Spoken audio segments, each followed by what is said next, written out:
Tout un chacun devrait déjà être au courant du problème. Ce problème, nous en avons tous été affectés d'une manière ou d'une autre, que nous en soyons conscients ou non.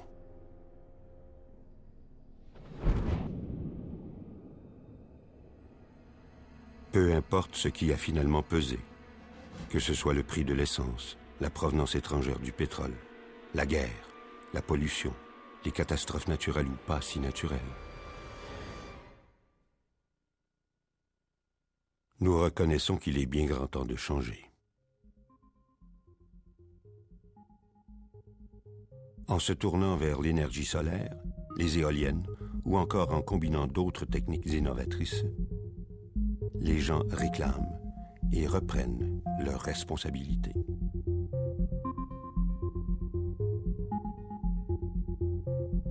Quoi qu'il en soit, la révolution, ou si vous préférez l'évolution, est à nos portes. Imaginez avoir, il y a 25 ans, fondé une compagnie dont la vision était déjà celle du moment présent. Imaginez avoir pendant 25 ans élaboré des technologies et des stratégies, ne demandant aux gens que de vouloir quitter leur air pollué pour la lumière des énergies renouvelables d'aujourd'hui. Vous seriez sûrement aussi très enthousiaste.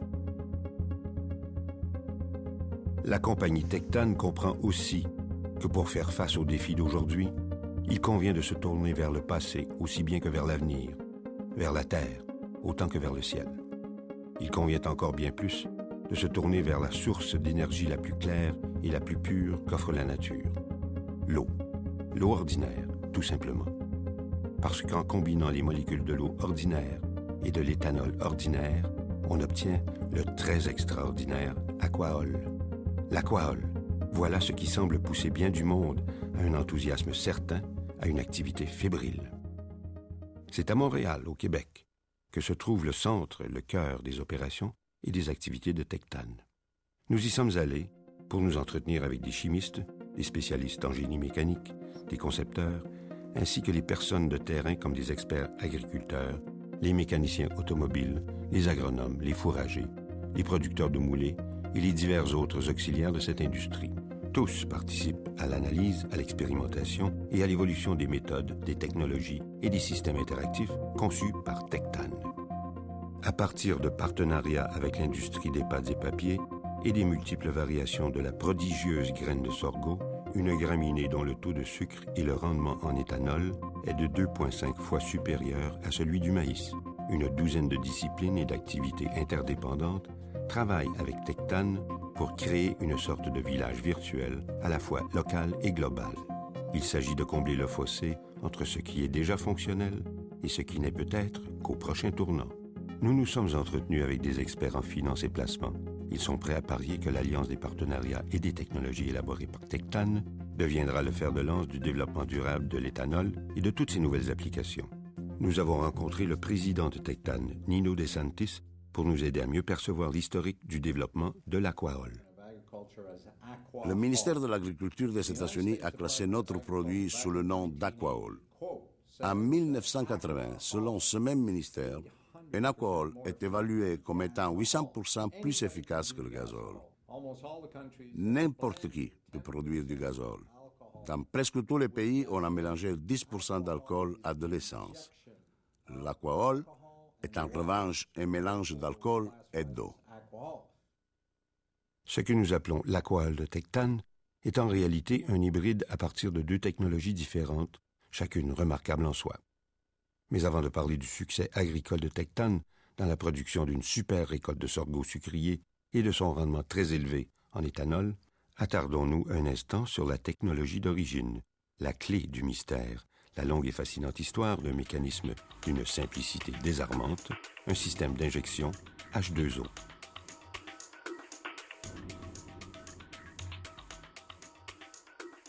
Tout a commencé pendant la Deuxième Guerre mondiale. On avait besoin d'augmenter la puissance des avions. TRW et Rolls-Royce inventèrent un système d'injection d'eau. En ajoutant de l'eau dans une chambre de combustion des moteurs, il se produit une expansion de l'ordre de 2000 fois le volume initial, entraînant une augmentation considérable de la puissance. Norman Wag, de TRW est l'inventeur de ce système qui a permis aux avions chasseurs de la Deuxième Guerre mondiale d'atteindre des altitudes supérieures aux avions ennemis, en les dotant ainsi d'un avantage crucial. Par la suite, WAG a adapté son invention aux voitures de course pour enfin léguer sa technologie et ses secrets de fabrication à Tectan. C'est là qu'ensemble, ils se sont mis à modifier le système pour les voitures ordinaires. Jusqu'à ce jour, Tectan continue d'adapter ses principes dans le but d'atteindre un maximum de performance dans le cours d'une autre bataille, et non la moindre, la bataille contre la pollution. Voici le fameux système à injection d'eau. Ce qui se produit, c'est que ce système injecte de l'eau directement dans la fournaise du moteur, où la température est de 1600 degrés Fahrenheit. L'eau s'y décompose chimiquement en oxygène et en hydrogène. Nous avons demandé à une équipe de mécaniciens d'installer notre appareil sur une vieille voiture ordinaire. Mais auparavant, nous sommes allés chez OTI Emission Laboratories pour qu'ils expliquent et confirment les principes scientifiques de notre système. L'avantage premier d'ajouter de l'eau, c'est que l'eau est composée en masse à 89% d'oxygène et à 11% d'hydrogène. C'est ainsi qu'à environ 1600 degrés Fahrenheit, avec la pression interne de la chambre de combustion, l'eau se décompose chimiquement en ces deux éléments au moment précis de la combustion. Ils se recombinent ensuite, produisant à nouveau de l'eau et de l'énergie propre. Là est le grand avantage. Eh bien, j'espère que vous avez tous compris. Maintenant, voici quelques-uns des avantages qu'offre le système d'injection H2O de Tectan.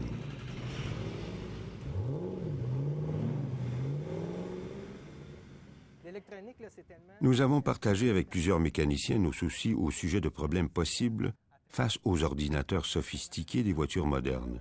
Ils nous ont assuré qu'au contraire, c'était maintenant plus facile qu'auparavant. Il suffit d'avoir le code d'entrée. Oui, tout simplement. Ce qui fait que les mécaniciens l'ont installé très rapidement.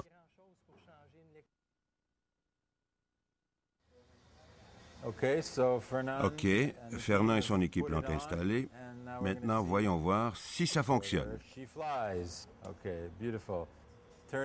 Démarrer.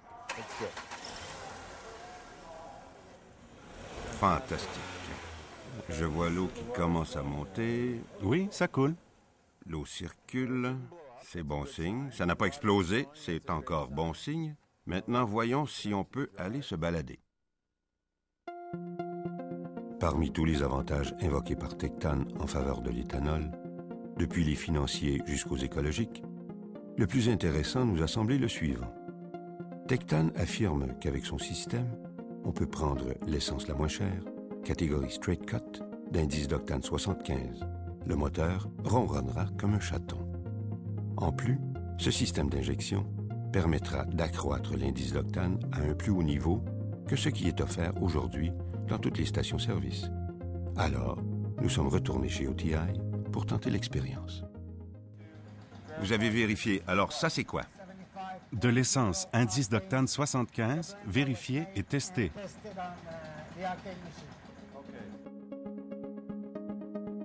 Dans une voiture normale, un indice d'octane aussi bas provoquerait assurément des cognements et des ratés.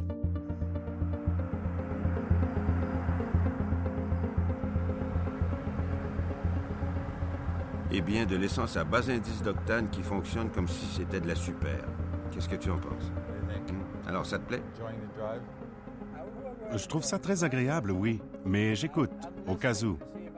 Je n'entends rien. Je n'entends absolument rien. Pas le moindre cognement. Zéro cognement. La prochaine fois, on l'essaiera dans une Rolls-Royce. Laissez-nous supposer que vous vous êtes amusés autant que nous. Donc, en même temps, nous vous avons prouvé l'économie d'essence avant même d'entrer dans le monde merveilleux de l'éthanol et de l'aquarol. Passons maintenant à l'aspect des émissions. Vous connaissez le fidèle et fiable pot catalytique, une pièce intégrée dans presque tous les véhicules automobiles du monde et conçue pour réduire les émissions polluantes. Il y a quelques années, on a découvert que le fameux pot catalytique produit du CO2, ou gaz carbonique, facteur principal du réchauffement de la planète. Les médias n'en ont parlé que peu. Ici même à Montréal, nous avons procédé à un essai en collaboration avec CarQuest. une des compagnies de distribution des pièces automobiles les plus en croissance aux États-Unis et au Canada. Nous avons comparé deux voitures, l'une munie de convertisseurs catalytiques, l'autre non. CarQuest nous a remis un document attestant que la voiture sans pot catalytique, mais munie de notre système, produisait moins d'émissions de toute catégorie. Il est en effet notoire que le pot catalytique réduit les polluants les plus importants. Cependant, en se consumant, ces polluants produisent plus de chaleur et plus de CO2. Inversement, le système d'injection de Tectane fonctionne à l'eau. Il refroidit le système d'échappement et réduit le gaz carbonique. Aussi formidable que cela puisse paraître, attendez de voir à quel point tout est mieux encore quand le carburant est à base d'alcool plutôt que de pétrole. Retournons au laboratoire. Voici ce qui se passe quand vous démarrez votre moteur. Nous brûlons l'essence que voici. Comme vous pouvez voir, nous produisons du dioxyde de carbone, CO2, du monoxyde de carbone, CO, de l'oxyde d'azote, NO, ainsi que des hydrocarbures non brûlés. Tous ces éléments polluants se trouvent dans cette fumée que vous voyez. En d'autres mots, ce n'est pas très efficace, c'est une combustion incomplète. Comme vous pouvez voir, c'est ce qu'on appelle la pollution.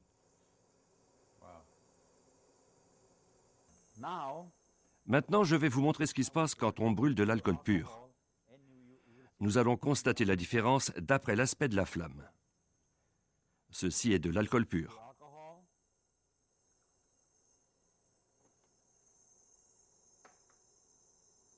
On le fait brûler exactement comme on a fait avec l'essence. Comme vous voyez, il n'y a pas de fumée noire. Cette combustion est ce qu'on appelle une combustion complète. Quelle différence! Évidemment, ce qui précède est très excitant. Nous avons donc décidé d'aller faire une balade à la campagne. Ou plutôt, Tectane est allé à la campagne pour mettre à l'essai une autre de ses armes contre la pollution. C'est un super produit agricole qui, en passant, avait d'abord été développé il y a 35 ans sous la présidence de Jimmy Carter, au moment de la crise du pétrole des années 70, et par la suite abandonné lorsque les prix sont revenus à la normale. Ce super produit agricole a pour nom le sorgho sucrier. Sa croissance est plus rapide, son rendement en alcool de loin supérieur. Il ne nécessite aucun pesticide, ses sous-produits comptent au moins une demi-douzaine de dérivés des plus utiles, ou plutôt, c'est bien ce que Tectane prétend. Nous sommes donc allés nous entretenir avec des fermiers et des agronomes. Nous avons écouté attentivement ce qu'ils avaient à nous dire. Oui, le sorgho sucrier donne un meilleur rendement, c'est certain. Et puis, il y a la graine et la tige qui seraient très utiles. Lee est tout simplement un fermier du nord de l'État de New York. Il est à la recherche d'une nouvelle culture de base. Il a tenté d'expérimenter la culture du sorgho sucrier de Tectane. Tout en tenant compte du rude climat nordique, il semblait passablement fonceur et enthousiaste. Tu vois, Nicolas, nous avons planté ici, dans toute cette section. Les rangs n'étaient pas très droits. Nous l'avons semé à la main, donc nous ne pouvions pas vraiment le cultiver. La mauvaise herbe a poussé, le sorgho a poussé aussi en même temps, mais j'étais convaincu qu'il n'y arriverait pas. Je pensais que la mauvaise herbe l'étoufferait et le tuerait. C'est ce qu'il y a de plus étonnant. Quand la mauvaise herbe a atteint sa taille adulte, le sorgho a continué à pousser. Il a dépassé la mauvaise herbe. Il s'est rendu à une hauteur de 3 mètres à 3,50 mètres. J'étais littéralement stupéfait, abasourdi de voir que le sorgho pouvait dépasser la mauvaise herbe comme ça et atteindre cette taille incroyable.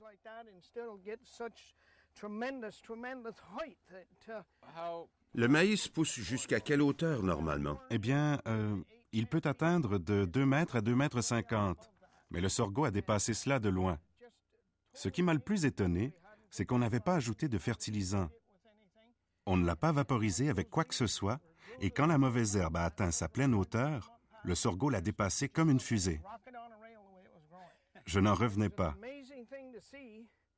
Si quelqu'un me l'avait raconté, j'aurais eu peine à le croire. Quand on sait que pour le maïs, il faut du fertilisant, il faut le vaporiser, et ça coûte très cher. Et je ne connais aucune variété de maïs qui peut produire 2 récoltes par année. Par contre, il est plutôt triste de constater que depuis toutes ces années, les fermiers tirent le diable par la queue à faire pousser du maïs, qui est toxique pour le sol, nécessite des tonnes de pesticides qui coûtent très cher, et qui, comme Lee nous l'a fait remarquer, produit fort peu d'alcool. Tout cela nous porterait à croire qu'il y aurait un cartel du maïs qui contraint les fermiers à le faire. Nous sommes donc passés à l'étape suivante, au Jardin botanique de Montréal, où on procède à une recherche plus rigoureuse et contrôlée sur 6 variétés de graines de sorgho. Tom travaille chez Tectane depuis 6 ans. Tom est en réalité un militant, un champion du merveilleux, du prodigieux sorgho sucrier. Il est persuadé que le sorgho sucrier pourrait littéralement sauver la planète. S'il est planté comme il se doit, le sorgho développe plusieurs tiges à la fois. Il peut être planté même dans les sols les plus arides de plusieurs pays en voie de développement. Tom affirme que nous sommes à la croisée des chemins, ou bien nous continuons à polluer le sol avec des produits agricoles dommageables, ou bien nous choisissons un autre qui pourra tout changer. C'est à bien y penser. Donc passons à l'étape suivante et allons vérifier l'évolution d'un projet gouvernemental coordonné par Tectane. Là où les graines de sorgho sont évaluées, croisées et hybridées, il faut trouver la meilleure graine, celle qui sauvera la terre même où elle aurait été semée. Nous nous sommes entretenus avec Martin Tremblay. Il travaille à l'Institut de recherche et de développement en agronomie du gouvernement du Québec. Il note qu'on s'amuse ferme dans cette boîte, à vérifier, classer, analyser, cataloguer, ranger et entreposer. Cela nous paraît peut-être fastidieux, mais c'est ainsi qu'on doit procéder. Martin nous a emmenés sur le terrain et chemin faisant, nous avons pris le temps de discuter des ravages causés par le maïs. Souvenons-nous que nous étions au mois d'août. Le sorgho était encore en herbe, mais les finalistes étaient déjà présents pour le concours de M. Sorgho Sucrier. Le gagnant serait bien sûr promis au concours de M. Monde ou de M. Sauveur du Monde, dont la renommée s'étendra un peu partout sur la planète, jusqu'en Chine et plus loin. Souvenons-nous que le candidat gagnant devra pousser rapidement, consommer peu d'eau, donner 2 récoltes par an, ce qu'aucune autre récolte d'éthanol promet, avoir une abondante coiffure de graines et une tige solide permettant d'innombrables usages. Désormais, mon cher, pour gagner le titre de Monsieur Monde, il te faut plus qu'une musculature ondulante et un maillot trop ajusté. Bon, un peu de sérieux maintenant. Pour tous ceux qui sont encore fascinés par nos propos, passons à la dernière étape, la dernière vérification. Un chercheur de la prestigieuse université Cornell pense que la solution sorgho sucrier est déjà prête à être homologuée. Ce genre de culture n'exige pas de gros investissements. Elle peut se faire sur de petites exploitations agricoles et vraiment aider les communautés rurales. Quant au sorgho sucrier, j'étais ici il y a quelques années et j'ai vu qu'on avait obtenu de très bonnes récoltes avec un minimum de fertilisants et aucun herbicide. J'ai des photos où le sorgho nous dépassait d'au moins 2 mètres à 2,50 mètres. C'était très motivant. Avec un minimum de soins, la récolte était au-dessus de nos têtes. Pour les décideurs, les bénéfices sont là. Avec le système d'injection H2O de Tectane, on peut non seulement utiliser de l'essence à très faible indice d'octane, mais aussi de l'éthanol, le carburant le moins cher et le plus propre au monde. Au fond, c'est simple. L'éthanol est un alcool qui peut être extrait du sorgho sucrier, de la betterave à sucre, de la canne ou de toute autre plante sucrière. N'importe qui peut produire de l'éthanol. En ce qui nous concerne, nous utilisons de l'éthanol hydraté. Notre système d'injection H2O est mieux adapté pour utiliser l'éthanol hydraté ou hydrate d'éthanol. Nous n'avons pas besoin de l'éthanol non hydraté, qui est beaucoup plus coûteux et qui est celui que l'on mélange avec l'essence présentement pour produire le gazole. Avec notre procédé, vous obtenez une meilleure efficacité à un moindre coût, donc une plus grande marge de profit. Et les sous-produits dérivés? Alors que vous pensiez être impressionné au maximum, laissez-nous vous intéresser à ce qui suit, c'est-à-dire à tout ce qui peut être produit en sus du carburant.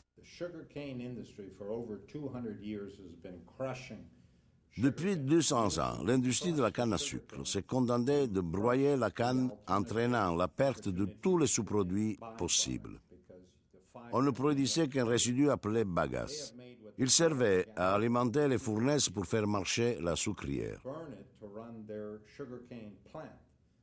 De notre côté, nous fonctionnons plutôt à la manière d'une scierie. Nous séparons d'abord la fibre de la sucrose. Nous disposons des fibres comme produit de rechange pour les pâtes et papier, et aussi comme source de combustible afin de produire de l'électricité pour les municipalités. En outre, à partir de la graine, nous produisons aussi de la farine pour le pain, la moulée et les céréales. Ce sont là des sous-produits de grande valeur. Là encore, nous ne nous laisserons pas charmer par des promesses en l'air. Examinons en profondeur un domaine qui, à prime abord, ne semble pas être des plus excitants, celui des fourrages émoulés, des copeaux de bois, des matériaux de construction, des pâtes et papiers. Et voilà maintenant ces produits en avant-scène, parce que la deuxième cause en importance du réchauffement de la planète, cette cause, c'est le déboisement, tant et si bien que la Chine vient de déclarer illégal tout abattage de bois. Point barre. Croyez-le ou non, tous les produits dérivés du sorgho sucrier pourront exercer une influence décisive dans tous ces domaines et aider au développement durable tout en préservant l'atmosphère. Le sous-produit le plus important, les matériaux de construction. Ainsi que nous venons d'entendre, la tige du plant peut être fendue plutôt que broyée et les brins des fibres tissés pour obtenir non pas du panneau comprimé de bas de gamme, mais plutôt un succédané organique en remplacement du contreplaqué pour la construction de maisons n'importe où dans le monde. Le sorgho met pour parvenir à maturité le 10e du temps nécessaire aux arbres pour repousser jusqu'à leur taille adulte. Les beaux grands arbres, ainsi épargnés, pourront continuer à absorber le CO2 avant que les ours polaires ne perdent patience et ne descendent en Chine pour protester sur la place Tiananmen. Ensuite vient le papier. Bien sûr que le sorgho sucrier est formidable pour produire de l'éthanol. Mais en revanche, ce qui est important pour la Chine, c'est qu'ils possèdent des centaines de papetières qui ont beaucoup de difficultés à importer la cellulose nécessaire à leur entreprise. La cellulose est le deuxième plus important sous-produit de la tige du sorgho. Au Canada, il se vend entre 80 et 120 $ la tonne. Tout ceci pourrait fournir à la Chine un nouvel élan pour qu'elle produise son propre papier. Toute cette technologie a été expérimentée à la papetière Cascade pour utiliser la fibre du sorgho dans la production de papier. Nous sommes donc allés voir les industriels des pâtes et papiers. Nous avons supposé qu'ils y eussent pensé s'ils avaient été mis au courant des économies considérables possibles. Mais non. Aujourd'hui, ils se sont rendus à l'évidence. Cela fait bientôt 4 ans que nous utilisons le sorgho, donc depuis 2003, et nous continuons à expérimenter. Leurs études démontrent qu'ils pourraient consommer 30% moins de bois en lui substituant de la pâte de sorgho. Bien sûr, une fois que le sorgho est utilisé pour son application première, nous avons alors l'option d'employer le résidu pour fabriquer du papier. C'est une bonne méthode de rechange. Et enfin, la cerise sur le gâteau. Vous aviez cru avoir épuisé la liste des bienfaits du sorgho, mais non. Il peut encore fournir du fourrage et de la moulée de qualité, et avec la graine, faire du pain pour les populations des pays en voie de développement, où il est plus facile et moins polluant de cultiver le sorgho que la canne à sucre. Autre grand avantage, il consomme moins d'eau. Oui, c'est toute la plante qu'on a donnée à manger aux animaux. Le grain, la tige, tout le reste. Oui, le grain et toute la plante. Si on n'a pas le bon rapport gras-protéines dans le lait qu'on livre, on nous achète le lait moins cher. Par les temps qui courent, les fermiers tirent le diable par la queue. Le sorgho et les marchés qui pourraient s'ouvrir pour l'éthanol, l'aquahol, les graines et les produits dérivés seraient un facteur décisif pour la survie ou la faillite de beaucoup d'entreprises agricoles. Enfin, le commerce de l'énergie lui-même. Les centrales partout en Amérique consument toutes sortes de matières pour produire de l'électricité. Ces dernières sont des partenaires toutes trouvés pour Tectan. Les fournisseurs d'énergie sont peu enthousiastes pour le nucléaire, mais ils continuent à penser que c'est leur seul autre choix s'ils veulent demeurer compétitifs. Il ne faut pas que les copeaux soient trop secs ou trop humides. Le bois de récupération est souvent trop sec. On ne peut pas le brûler tel quel. Il brûle trop chaud.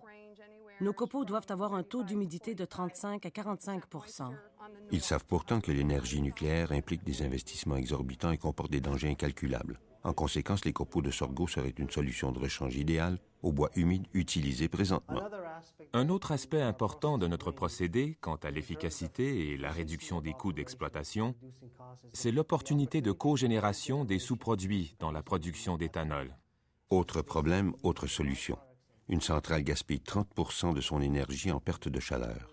En captant cette chaleur et en l'utilisant pour faire fonctionner une installation éthanol-aquahol, ce système coopératif et cogénératif de Tectan pourrait permettre une économie considérable pour les deux systèmes, tout en aidant l'État à résister à la tentation de l'énergie nucléaire et de ses affreux compagnons, les déchets nucléaires. Bon, très bien. Nous allons nous arrêter un instant pour écouter la présentation.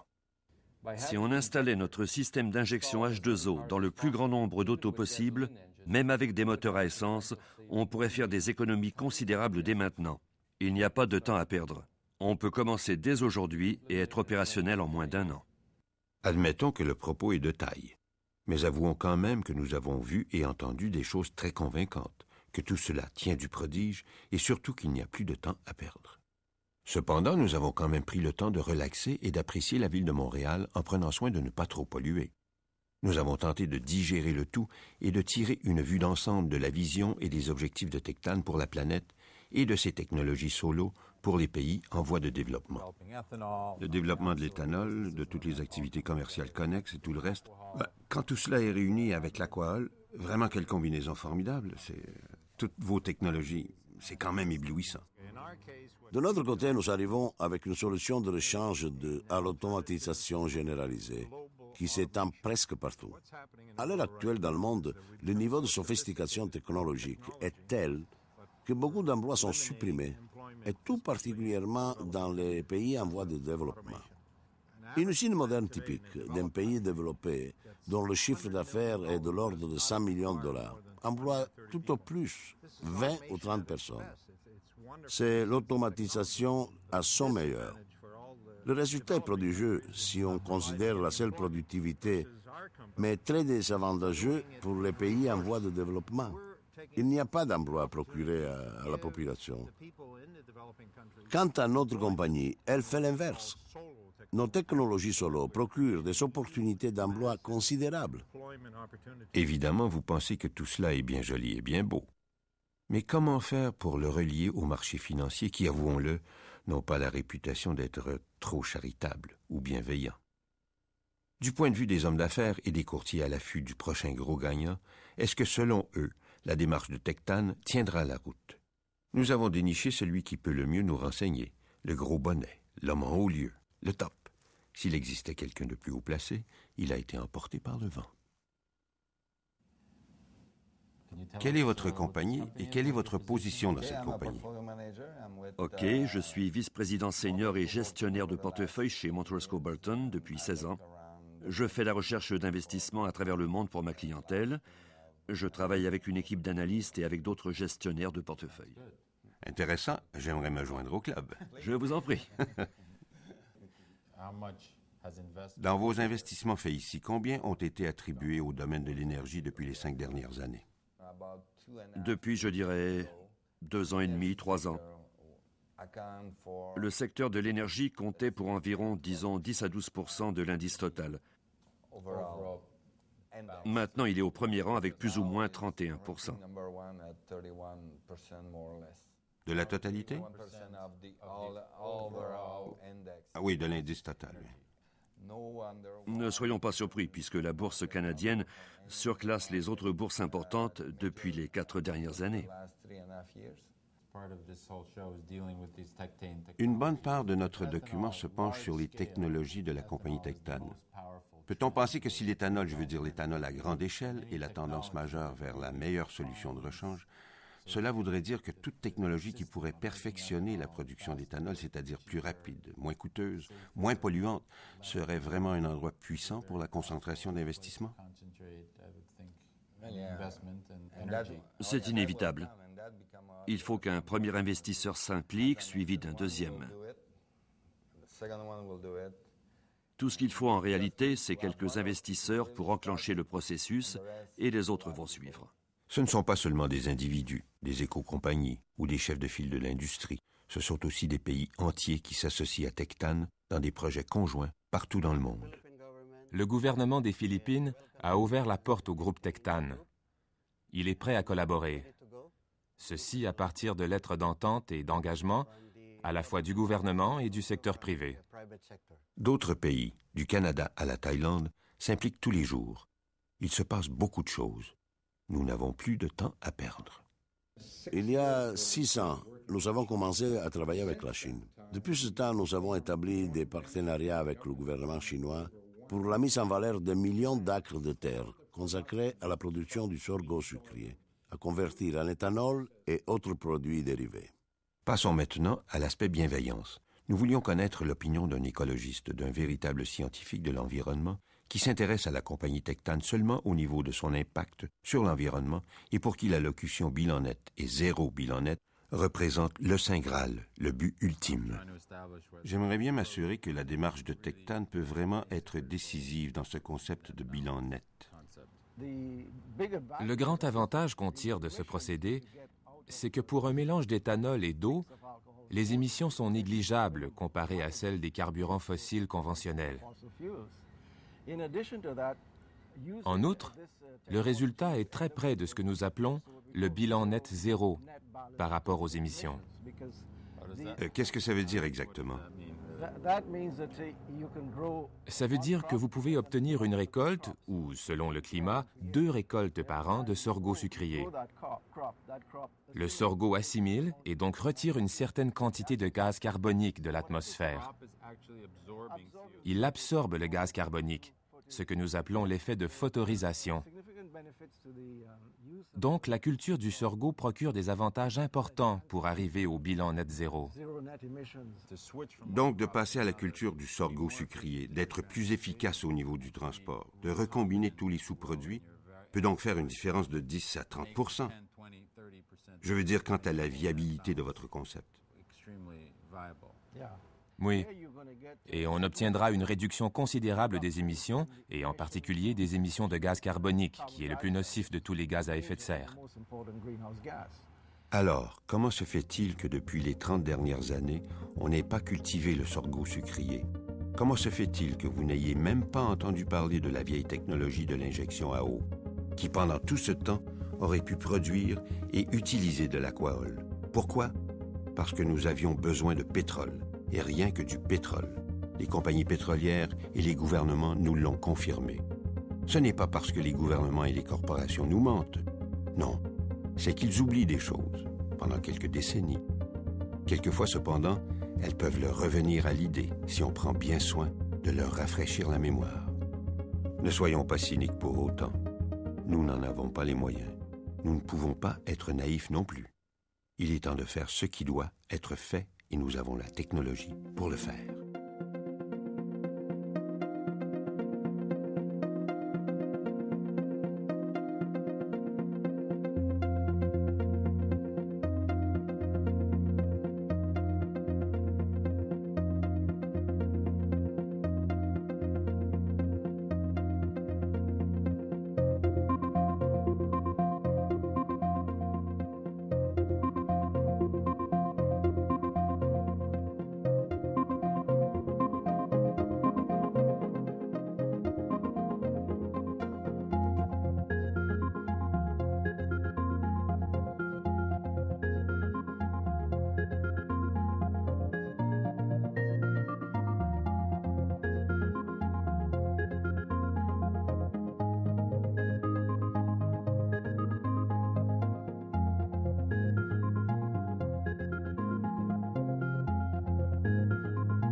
Toutes ces technologies, toutes leurs applications nous offrent une vision de l'avenir qui est à la fois innovatrice, organique et coopérative. En ce moment, plusieurs se dévouent pour faire face aux défis. Il est évident que la révolution et l'évolution sont engagées. Tectane est fier de pouvoir s'y joindre et offrir son soutien. Tectane n'est pas seulement une corporation, c'est aussi une invitation écologique et économique.